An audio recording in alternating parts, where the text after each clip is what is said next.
What's up, everybody? Welcome to Bios3 Raw TV. Little public service announcement going on here. Today is Friday, November 8th, and tomorrow that would make tomorrow Saturday, November 9th, which is the Jay Cutler Baltimore Classic in Baltimore, Maryland, at the Hippodrome.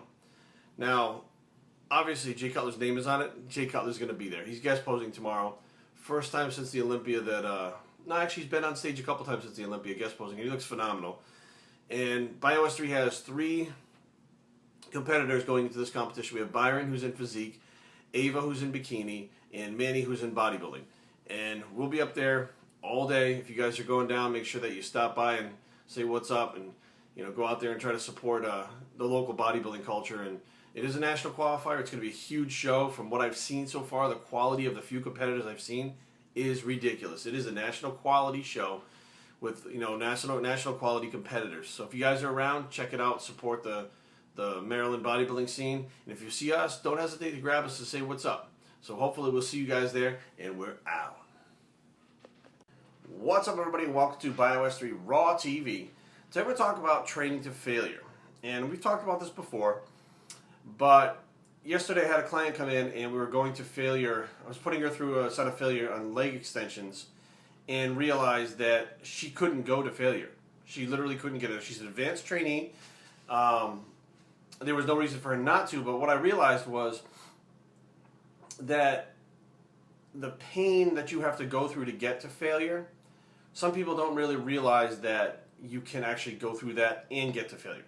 Some people don't realize that it's okay to go through that pain and keep pushing. Like you will be fine. You're not going to be hurt. It's just an uncomfortable feeling while you're training. And I mean, we pushed and pushed and pushed. I even put, excessive negative resistance down on the leg extension itself. The pain still stopped her before she got to failure. She would stop and be like, it hurts so bad, it hurts so bad. Even if you stop for 3 seconds, 4 seconds, it delays you from hitting failure. And as you continue that set again, what happens is the lactic acid builds up, the pain comes back, and you stop again before you hit failure. Whereas if you never stopped in the first place, trained past the pain barrier, you would get to failure. And I'm realizing that, a lot of people, although they think they're training to failure, may actually not be training to failure. They may be training to the point where they're in pain that they stop, but that's not positive muscular failure. Now, why? Why should we train to positive muscular failure? Now, when you go in the gym, you're there to either get leaner, get stronger, or get bigger. That's the 3 things that pretty much everybody is in the gym doing.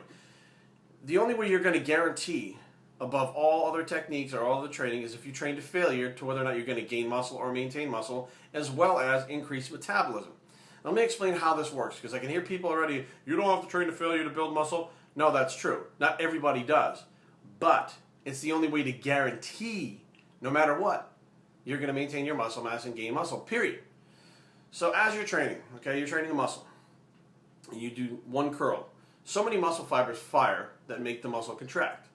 Now, as you continue to go and the muscle fibers fatigue, more fibers fire to contract until you get the most amount of fibers that could possibly fire, and all that lactic acid is burning through there, and essentially all those muscle fibers fail, and they can no longer move the muscle. That is positive muscular failure.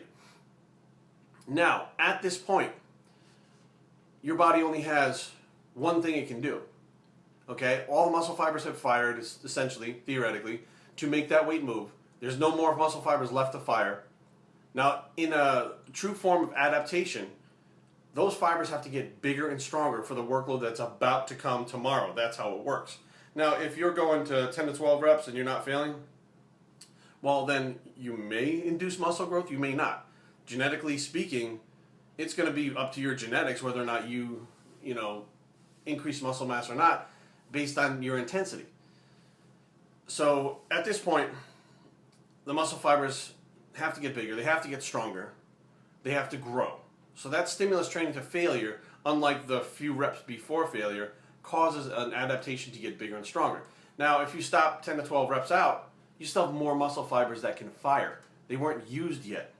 So there's really no reason for the body to have to adapt and get bigger, stronger. It may or may not, but at least the other way, you guarantee it. So now, taking what we know there, all kinds of metabolic things spike while you're doing this. Lactic acid is used, all kinds of things going on that increase metabolism by training to failure. When you're done, even your heart rate is so high, it's like you just did a sprint or sprinted with a prowler or something. Okay, so you're getting a cardiovascular effect, you're getting a calorie burning effect, you're getting a spike in metabolism, and at the same time you're stimulating muscle growth. So pretty much everything you want to do took place in that one set, just like that. Now, take that and apply it to, what's going on right now with advanced trainees.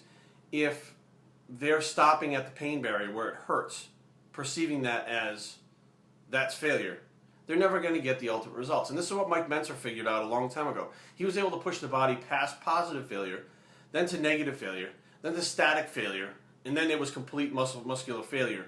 And he would only train the muscle like every 15 or 16 days or something like that. Something, way far out like that, because the muscle was so taxed and the central nervous system was so taxed that that's how long it took to recover. So be aware, if you think you're training to failure and you stop when it hurts, that's not positive muscular failure. And you may not even realize what it's like or what it feels like to hit positive muscular failure unless a trainer or someone who knows how to do it takes you through it so you can actually get there and feel what it feels like.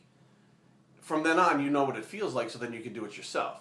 But the bottom line is, unless you've been there before, you may not be reaching that point. So, honestly, I don't even know how you would do it on your own. I really don't. I mean, I learned how to do it literally by people putting me through workouts that pushed me so much further than I thought I could go that I reached failure. The muscle stopped moving. It wouldn't move. Everything that I tried to do, every ounce of my body that I pushed, the muscle didn't do anything.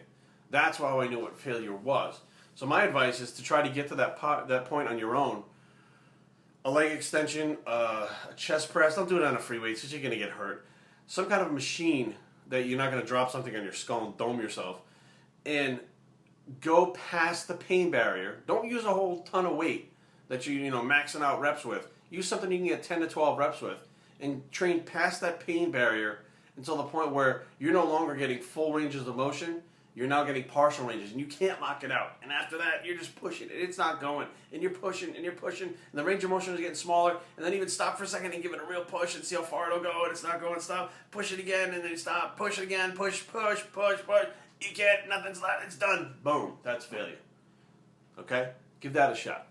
bios3training@gmail.com. Leave comments down below, but don't fight. www.bios3training.com is the blog, and we're training to fail your bicep. We're out.